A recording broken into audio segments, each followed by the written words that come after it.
All right, what's up, guys? So, as y'all know, we recently just went on a road trip across America on Route 66, and we ended in Los Angeles, California. Well, we went. What was Venice Beach in Los Angeles? Yeah, it's near. We ended up in Los Angeles, California, and while we were there, well, we didn't want to even go there, but since we were there, we decided we were gonna stop by somebody's special church. We're about to give y'all a review and an experience of our experience at Bond, the Brotherhood of a New Destiny. He even got his own little thing. That's pretty cool. Get it on video. Starting right now. Here we go. And that someone special is Jesse Lee Peterson. Now, many people don't agree with a lot of what he says and what he talks about. And she was one of those people. We'll see if she still is after this encounter. But yeah, we got put on the live stream and stuff. You can't really see our faces. You can see me like move in front of the camera to sit down and everything like that. But since he's such a controversial figure, I figured, number one, it'd be awesome just to go to get the experience. Because I've been watching him for a couple years. I don't agree with everything he says. You shouldn't agree with what anybody says 100%. Yeah. Like, it's God. Everyone's going to have a slightly different interpretation. So you really shouldn't see, like, a lot of people can see people as like cult leaders, and that's any pastor, any like spiritual, religious, political figure in general. You can see them as like a god at times, like a little idol. You can see them as like they know everything, you know. So no one should ever be on a pedestal where you believe everything they say. Just gotta put a disclaimer out there because, you know, we live in a pretty crazy world nowadays. But all that being said, we're going to do a little reaction of our conversation with Jesse Lee Peterson, even her. And I thought I wasn't going to say nothing. But I made her because I'm an alpha male. All right, no, for real. Let's get into it. So we're going to start out with the first clip. This is just kind of when we're walking in, and we were trying to like hide away in the back because we were nervous. I ain't going to lie. We were a little nervous. And we had no idea what to expect, like what it would be like in there, like just anything about it. We were so...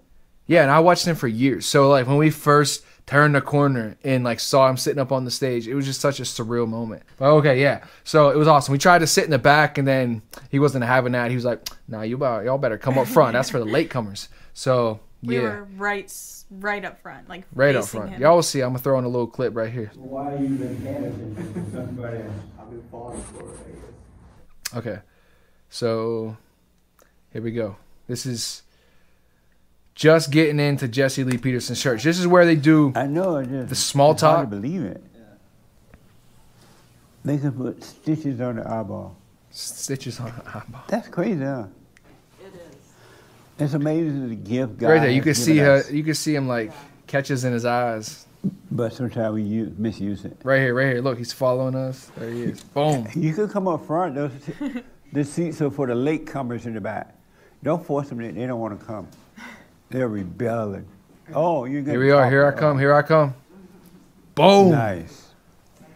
All right, I think that's all out of. Feel that way? I just want to see that. I wanted to find an excuse to put myself in the video. You know. So okay. So this is where he actually starts talking to us and including us in the conversation, and it was pretty cool. I'm not gonna lie. I was a little nervous. He first asked if we had any questions, and I was like, no, but I'm sure I probably will. But eventually, I was just like, okay. And he asked the famous question he asked everybody: did you forgive your parents? Actually, first I forgot.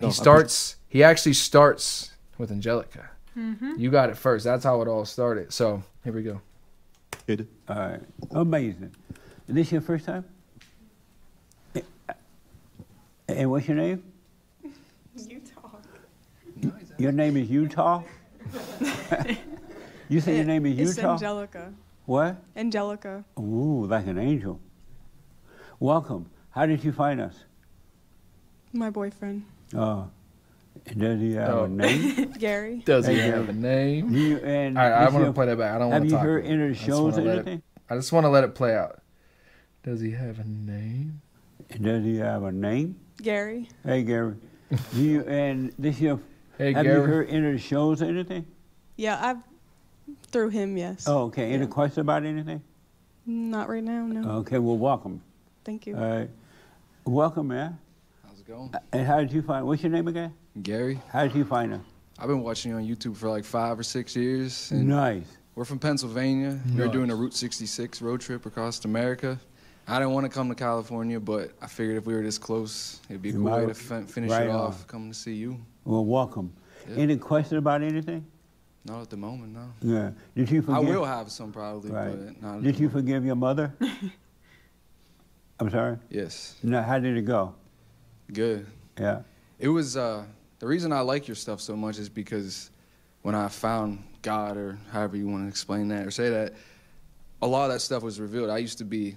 I was a little hippie. I hated authority. I hated America. I hated even like Trump, all that stuff. I thought it was all just whatever. And then I had like my dad and people telling me like, oh, you know, there is no other country to go to. There's nowhere else if you don't like it. Leave True. all that stuff. And then when I truly opened my heart to God, like it was like overnight. It was like a 180. And Right on.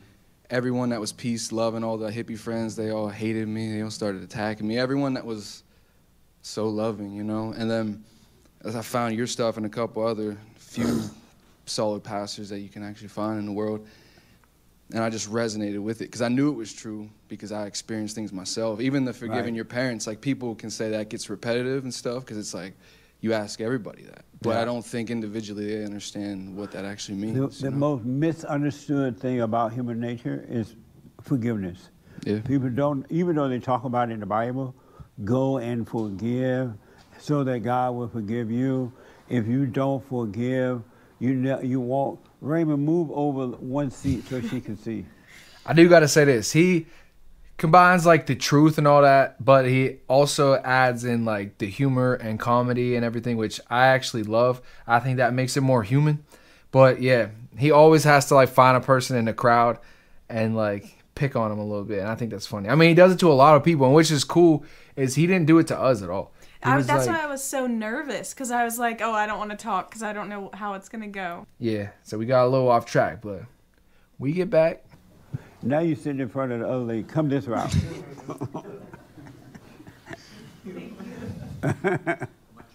I bet you were thinking all these seats in the building. He picked. She said that? Right. Like all the seats in the building. He went into the one seat right in front of her and bypassed 8 along the way. Empty seat. But anyway, I'm sorry. I forgot. You better be sorry. Anyway. Talking forgiveness. Yeah. Oh, they don't, human beings don't know that you're not going to enter into freedom. You're not going to enter love. You're not going to enter the light until you forgive. And you must forgive your mother and your father. Most people don't forgive their mother and they stay in darkness. And it's hard for them to realize they resent their mother because mama is God. Mama can do no wrong.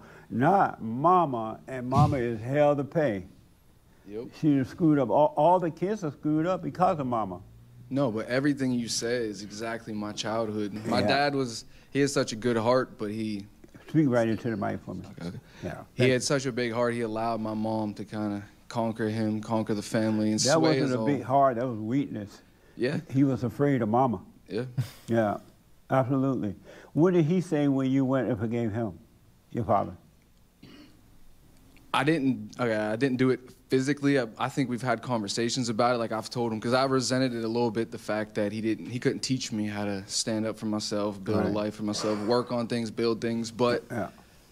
it's weakness. But he also is a very good-hearted guy. Like I'm blessed to have a dad that does care about me.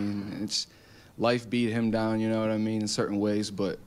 We have a much better relationship now Nice. because we have God and just politics and just the world in general. We lived in the same house, but we were like enemies. We would Right just on. be yelling at each other Yeah. about stuff and convince yourself that you're hearing things.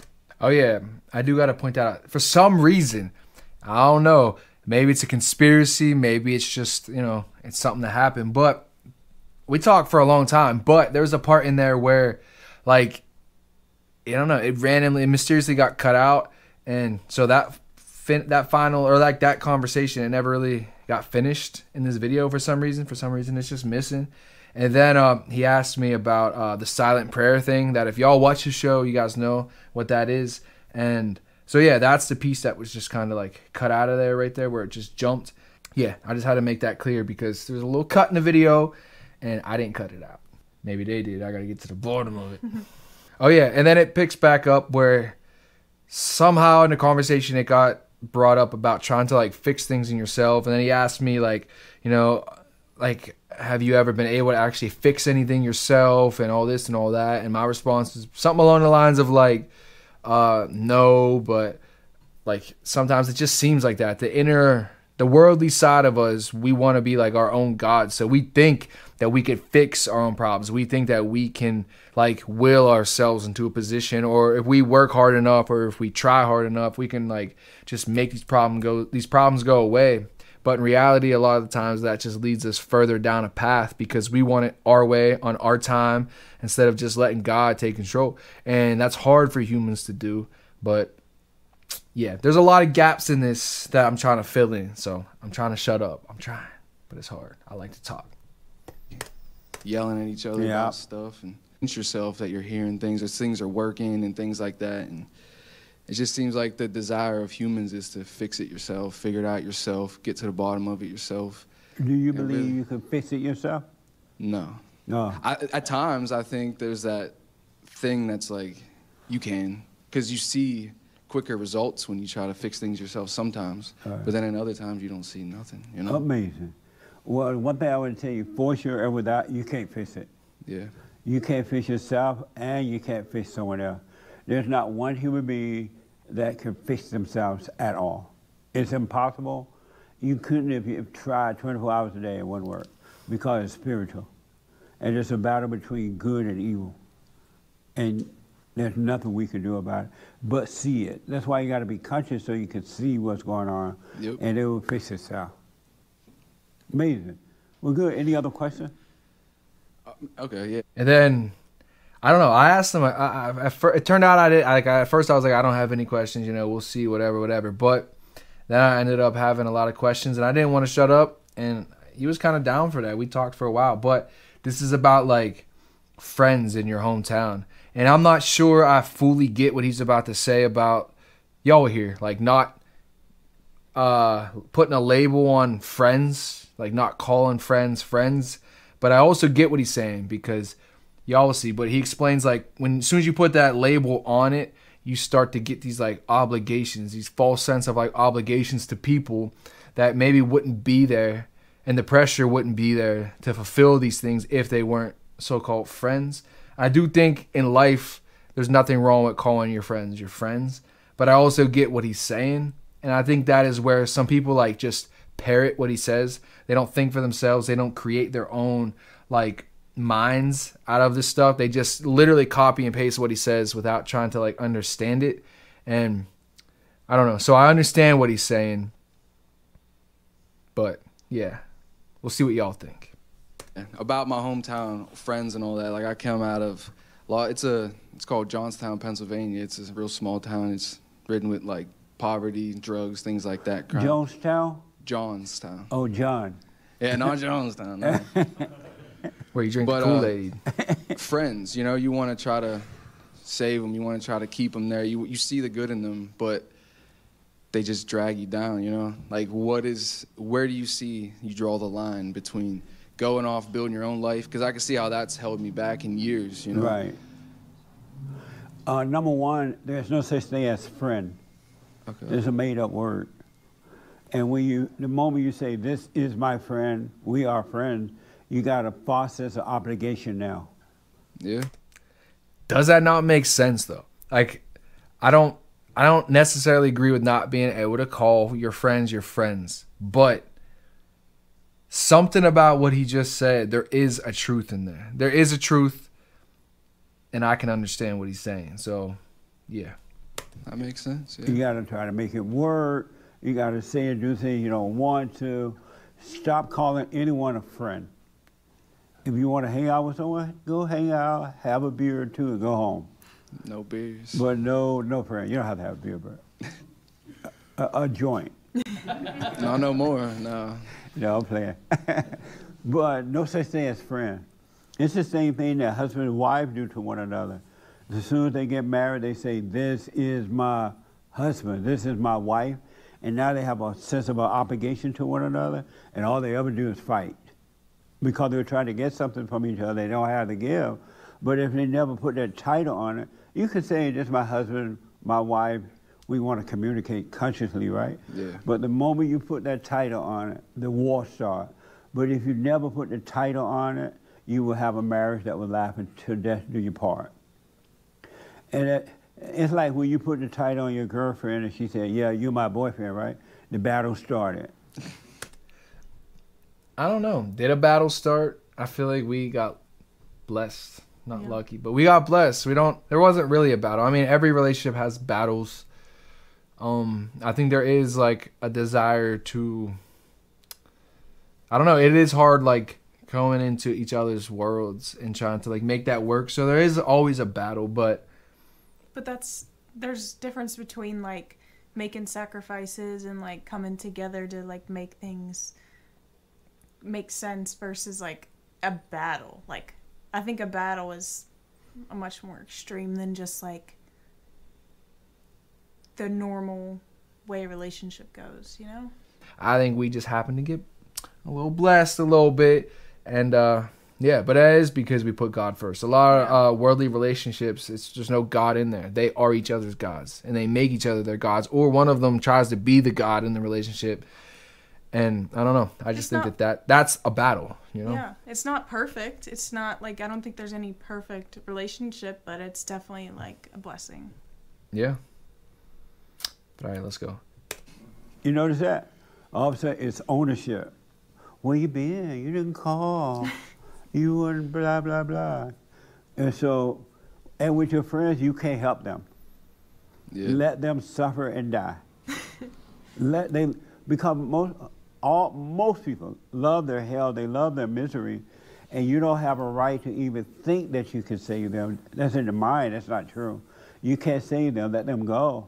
You just work on, you're responsible for you and no one else. So when the Bible says, like, you are your brother's keeper, kind of how you were saying to him, is that only... But it says that I'm not my brother's keeper. That is something that got me. I feel like we should look it up. I just don't feel like doing it right now because it's like Ezekiel something. And yeah, it really does not say that. Like, I don't think that we should neglect our brothers, neglect our family and people like that. But yeah, that's true. I went my whole life hearing people say that we are our brother's keeper, and it really doesn't say that in there. Like when we was looking it up on the way home, and it was like a quote that was like made up for a movie like Pulp Fiction or something like that. So it was like a made up quote, or it was like taken and expanded upon. And the Bible says don't subtract or add anything, you know, so it doesn't say that. It was like a thing between like Cain and Abel, and one and the other, God was like, you know, where's your brother? And he was like, what am I, my brother's keeper? And then people literally took that, they thought it sounded nice, and they just ran with it. You know what I mean? And that's kind of where this next question leads, is like, there's a lot of Christians that think things are in the Bible that really aren't when you go and look in there. But they'll try to convince you it is. They'll twist the words and they'll tell you, oh, but it does mean this. And it's like, well, who are you to say that? You just decided that, you know? So I think the Bible is not, it's not open for interpretation. I think certain people like to try to do that. But if you don't know, I think it's better just to admit that you don't know and allow God to reveal that to you throughout life than trying to convince yourself you know and then start making up your own like stories, your own like understanding of things. And there's a controversial topic of like, is Jesus God or not? And I know what I've saw in the Bible. I know why people think what they do or don't think what they do. But at the same time, because he's one of the pastors, the only pastors I've ever heard that says like, you know, Jesus is not God. It doesn't say that in the Bible and all this and all that.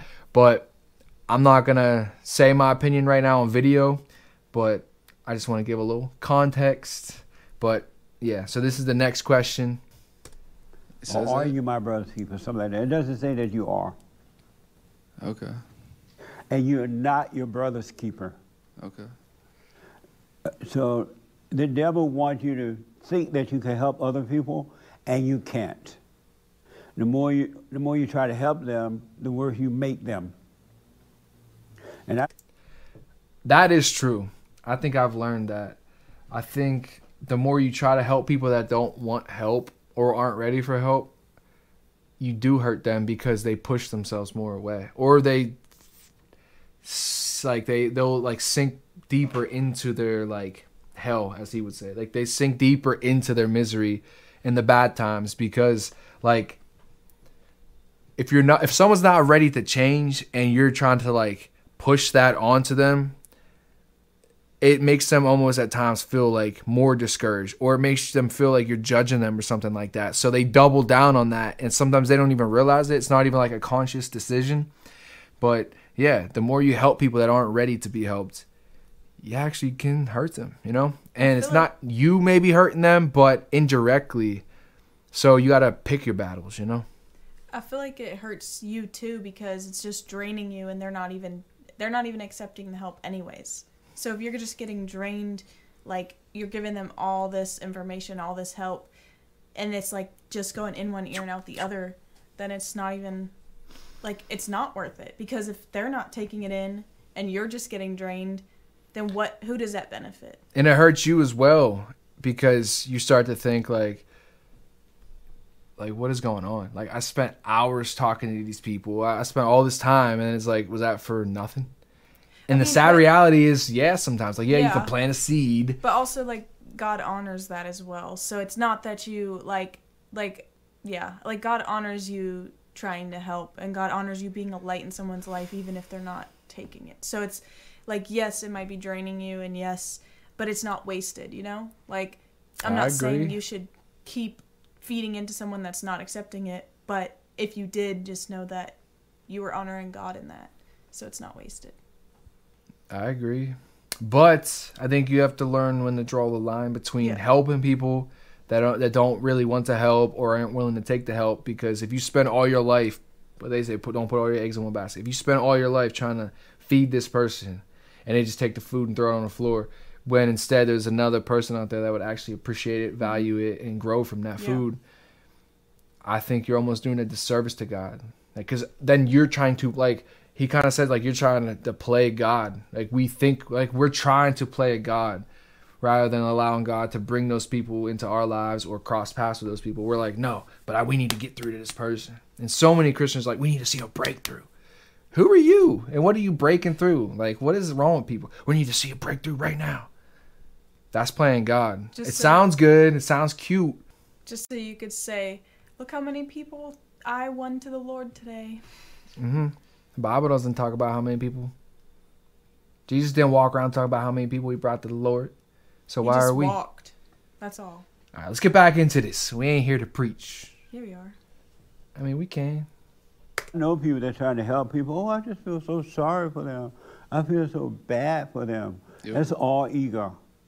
That's why you're feeling bad for them. You think you're God, and you think you're better than them, and you think you have all the answers. It's all lies. You can't help anyone. You can't help your mother, your father, your brother, your sisters, your adult kids. You're only responsible for your little kids, but you can't help no one. Have you noticed that God leave people in their hell? He let them suffer. Oh, yeah. They be crying out to him, too, like, oh, God, please save me. Help my mama, help my daddy. Yeah, oh, Lord, have mercy. And he like, what the?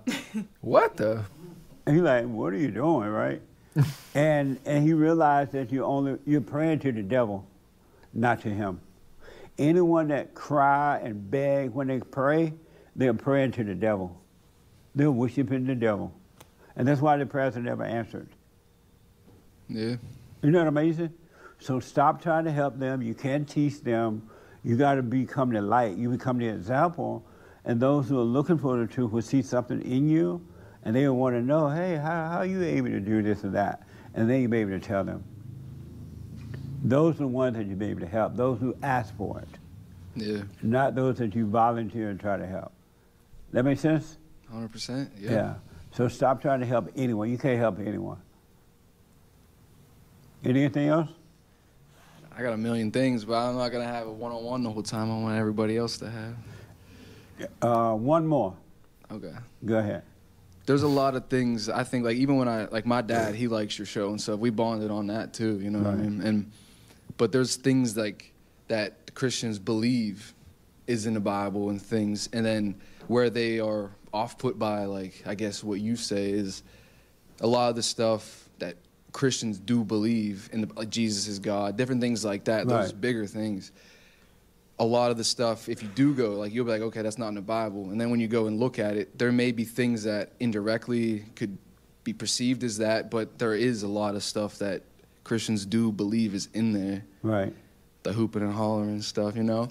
And then when it comes down to it, it's like, well, what do you say to people like that? Obviously, you just tell them, go read it for themselves, you know thyself and all that. But, like, I think the biggest thing is the Jesus is God type thing. Because you're the only pastor, whatever, that I've ever heard say that. And I, internally, like, I can understand what you're trying to say. But other people, they just see it right on they shut it down immediately. Like, absolutely not. And what do I say to them? Yeah. I say to them, suffer and die. Look, okay, that sounds funny. I'm not going to push my opinion on what I believe out of that. But what I will say is I do see so many people, even in my own family and friends, small little groups in life, people do use the fact that Jesus is God as a reason why they can never overcome certain things, because they're like, oh, that's an unreachable or unattainable goal. You know, like, you could never be God. So people use that as a way to kind of like make excuses for not even trying to overcome certain things, because they always feel like, well, that's Jesus and he's God. So, but then God calls us to be Christ-like, you know what I mean? And be imitators of that, you know? So I think that is also where people find, like, they like to talk about like contradictions in the Bible and stuff. And we know as real Christians that there are no contradictions in the Bible. But Satan can get in there and twist things in our minds to make us believe that. And if we believe that long enough, that becomes our truth. So God has to reveal that to you. You can't sit there. I can't sit here and tell you what to believe. Jesse Lee Peterson can't tell you what to believe. Angelica can't tell you what to believe. But God can, you know? And I think we need to stop looking at that as a reason why we can't overcome certain things, you know? Because God says we are more than conquerors, you know? More than. How can you become more than a conqueror? Not by saying you can't be. You know what I'm saying? So, yeah. Yeah. You can't make people see the truth. Either want to see it or they don't. And they only saying that Jesus is God because somebody else said it. Somebody said that when the Bible said in the beginning there was the Word was God, God was the Word was God, God is the Word. That means Jesus is God. And they heard someone say that, they read it, and they believe it. And once you believe a lie, you cannot believe the truth. Yeah, because I notice people use that as their excuse to stay, like you say, in their hell. Yeah. Is they say that's an unreachable example because you can't be God. You know what I mean? That's so right. they'll make excuses for why they can't better So themselves. just let people suffer.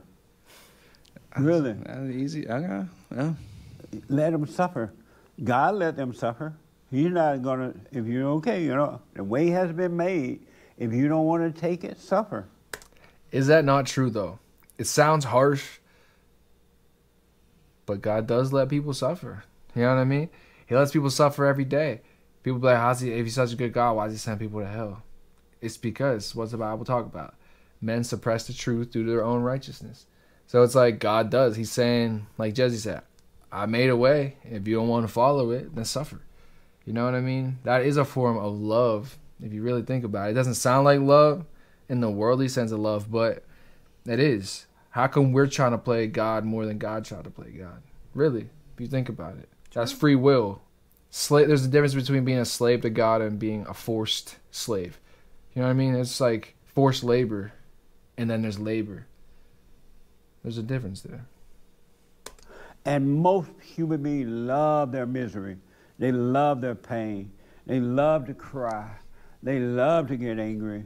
They love to beg. They love to be lonely. They love anger. They love blaming. They love their hell. They're one with the devil. I see that. Yeah. And so you should stay out of their way because it'll draw you in there if you're not aware.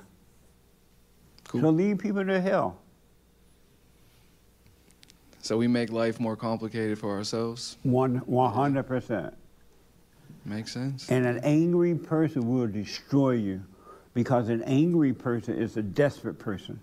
And a desperate person will destroy you. They don't feel anything for anyone but themselves. only for themselves. Isn't that amazing? It's amazing. Yep. So just work on you. Cool. All right, you are your world. And I highly recommend you start doing the silent prayer because you want to become present. You want to become conscious instead of limiting your imagination. True. You don't want to think about yesterday and tomorrow. It doesn't exist. Appreciate you. All right. Amazing. Okay, so we have one more little clip. It's only like 4 minutes. This is when she finally gets a chance to step up to the plate and ask a question, but I ask a question first, which I respect him too because he was going to go to somebody else, but he said, y'all came a long way, so he let us hop in there one more time towards the end. And what did I even ask? Oh, which I think is cool, and it's something that I've learned throughout life, and I only learned this because, like, I realized that's what was missing in my life, and that was, like, you know, you should know thyself, right? But it's hard to know thyself when there's just a pastor up on stage, like, telling you things, or there's a parent or a teacher or anything like that. Like, if someone's just telling you what's true or what to believe and all that, it's like, yeah, you can adopt that mentality and you could try to, like, make it make sense in your head, and you could just go throughout life believing that stuff. Or, like, when it comes to church and stuff a lot, you know, it's like a pastor's, like, saying all this stuff, and especially for people that aren't familiar with the Bible and all that, stuff can sound like a foreign language. It can be hard to understand and all that. And it's like there may be times where you want to ask a question or something, or you may wish, like in my case, is like that someone would ask you some questions, you know?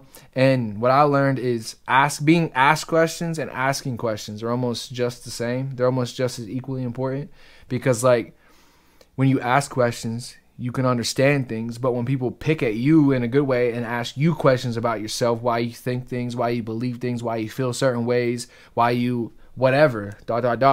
it makes you actually start to soul search in ways that you may not have asked before. You know, because if someone says you're ugly or you're stupid, you're just going to start believing it and go through life thinking you're ugly and stupid. But if someone comes along and says, but who made you believe that? Why did you believe that when they told you that? Like, what was why would you believe that? You know, you sit there and think, because I've seen it happen in people, you know, that I've talked to. They're like, that's a good question. And they start to think, they start to internalize stuff and get to the bottom of that, you know, and hopefully adapt and change that around, you know.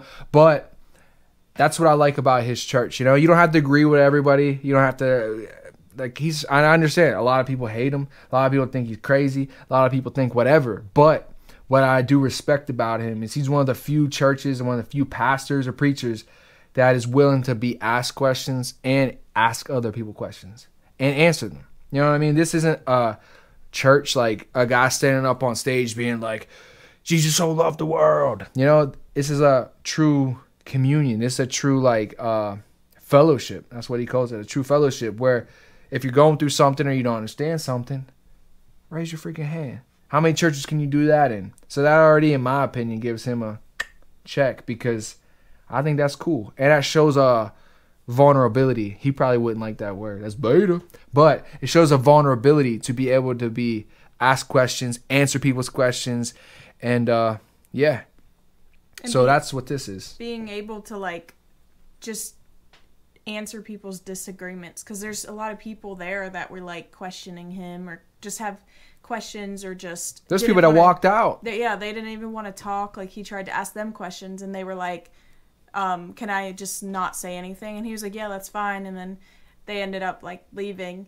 And so some people are really uncomfortable, especially, like, if they don't know what to expect, because some people just bring their girlfriend with them, or they bring their friend with them, and they don't know. Like, I have always listened to him through Gary, so I knew what to expect. I can't imagine just walking in there as, like, not knowing him, because that would just be a wild experience. But I agree too. If I didn't know what to expect, at least somewhat, I would have been like, what the? Yeah, it was, and we were still like, wow, it was still so different to us than anywhere we've ever been, but at least we knew his personality. Yeah, I got to know it a lot more during this. Yeah, and I was willing. Like I said, we tried to sit in the back. We sat right up front. But, like, once we sat up front, I was like, just let whatever happens. You know what I mean? Like, let's just let it happen. So I'm glad we sat up front, and I'm glad we had this encounter. So, yeah, this is the last stretch. I asked one more question. Then she asks a question, and then we're going to give our final thoughts and end this video. This is probably one of the longest videos I ever put on this channel. But, oh well, it's amazing. Okay, I'll come to you in a minute. Let me do real fast. Any questions or comment about today or anything? You came a long ways. Yeah, I was just always curious, like, what caused you to run your church services the way you do? Because most churches, if you raise your hand and ask a question, they look at you like you was crazy. Right. And I feel like those churches may be packed to the brim outside the door, but people don't learn when they're just told things about themselves. They're left with that hole, and it's like, oh, that sounds good, it's fluffiness. But when was the moment you decided, like, the importance of asking questions and allowing people to ask? Well, when I first started out, I'm always asked questions. That's the only way I have the answers. Even as a kid, I always ask, well, what about this? What about that? And so I started to ask questions of myself. Why am I so emotional? Why am I so angry? Why am this? And the answer would come, right? And so I know that I can't give the people the answer. They have to see it within themselves. And once they see it for themselves, then they're free. Because they see that it's true. They have a spirit of the Father, and they see it's true. And so I don't, and those other churches, the reason they don't ask questions because they don't know what they're talking about. Yeah. They don't want you to know that they're weak and afraid, and that they're beta, and that the men are subject to their wives and their mothers and things. They're hypocrites. They don't know what they're doing. And so they get their glory by just preaching and making the congregation think that they know what they're talking about. They get their glory and ego from that. So that's why they hide. Amazing, huh? Yeah, I just think that's one of the coolest things you do is allow people to ask questions. You answer their questions instead of just on your own high horse, you know what I mean? They have the teacher within them. I want them to discover that teacher, and not just because I said it. Because, again, once you say, oh, that makes sense, I can see that, it's yours. Yep. And you know the truth, and the truth will give you a little bit more and a little bit more. Amazing. Well, I appreciate you doing that. You're welcome, man. Thank you. Any questions about what you've heard or anything? I don't think so, no. Do you disagree with anything you've heard? You no, can tell actually. me. We're not going to fight. I like white people. No, well, actually, I did have a question. Okay. Do you think, like, I don't go to therapy or anything, but I have a lot of friends that do, and they believe they need it. Do you think going to therapy is evil? Because it's, like, about emotions and feelings and talking about, like, yourself. Yeah, the therapists keep you in hell. They never point you to freedom because they don't know where it is. They keep you in hell. They keep you with medication because they make money from that, too. And then every time you go to see them, they talk about the same thing. Yeah. So how you feeling? How your love life? How this? If those people that went to therapy, your friends, for example, if they went and forgave their parents, dropped that anger, they could be free just like that. They would never need another therapist.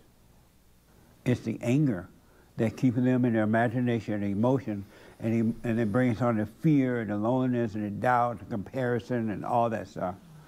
If they just forgave it, but the therapist is not going to tell you that because if you don't come back, how are they going to make money? True. They need to make money. They got to buy a Mercedes-Benz. You know, they got to live in the hills. And so that's why they're not going to tell you the truth. So tell your friends to go and forgive their parents. Okay. Was this helpful today? Yeah. Good. Well, thank you for coming too. Yeah, thank you. All right. So that was it. That was our experience at the Jesse Lee Peterson Church Bond. I want to go back. Me too. That's the thing. I was like, I had my opinions about him from stuff I've heard, and I was like, I am not gonna like it, but I think it'll be fun to go. So let's just go. I was like, I might end up like arguing with him or something because I have disagreed with stuff I've heard, but when I was actually there, it was such a different experience. Like, I really saw him as like a truly like genuine person. I really liked him, and I remember when this like switch just like happened when I was in there, and I was like, wow, I actually really like him, and I really like this whole experience, and I don't want it to end. Like, it changed everything for me just actually being there. Like, even watching these clips, some people may still have like their own opinions, but I'm telling you, like, being there is like, I don't know, it's just different. And he is actually very cool in person, like just very nice. There's definitely, you can agree with some stuff people say and not everything. Like you were saying, like that's fine. You don't have to agree with everything that they say. Like I still don't agree with everything that he says. Me either. But you're not supposed to. Like you were saying, like these people should not be your God. Like, and if you can take something good from someone, just because there's some things you don't agree with doesn't mean you should just throw away all the good. Like there's many pastors out there that like, it's like, there's mostly good stuff, but then there's a few like iffy things, and it's like if you just throw away all the people that have something a little iffy, then you're gonna have no one left to listen to. But listen, we're millennials. Are we millennials? We ain't young enough I'm a to be zillennial. Gen Z. A zenillennial? Yeah, Now it's you just Gen making Z. up terms. No, it's now. Gen Z millennial. Yeah, you do fit in with this modern generation. When making you're on the things up. cuff or whatever it's called. On the cuff. Because I'm 96, so I'm basically Gen Z, but I'm also millennial. Well, we're riding the line. We're riding the cuff. I'm claim 29. I'm I think I'm a millennial. I think I'll fall into that. I don't know. Either way, and we feel this way. So you don't gotta be a old person, whatever. Like we're young, we're vibrant, and we feel this way. So thank you all for watching. If you made it through the whole video, this is about an hour long, or 50 minutes, or 40 minutes, whatever it gets edited down to. Let us know if y'all want to see more stuff like this. And if y'all got people you want us to go visit, that might be fun. Mm-hmm. We'll go visit them, and we'll tell you our unbiased opinions, because truly, if we went there and he was like some crazy dude, trust me, I would have been on here being like, this dude's nuts. And I probably would have got more views anyway. So, yeah. Peace.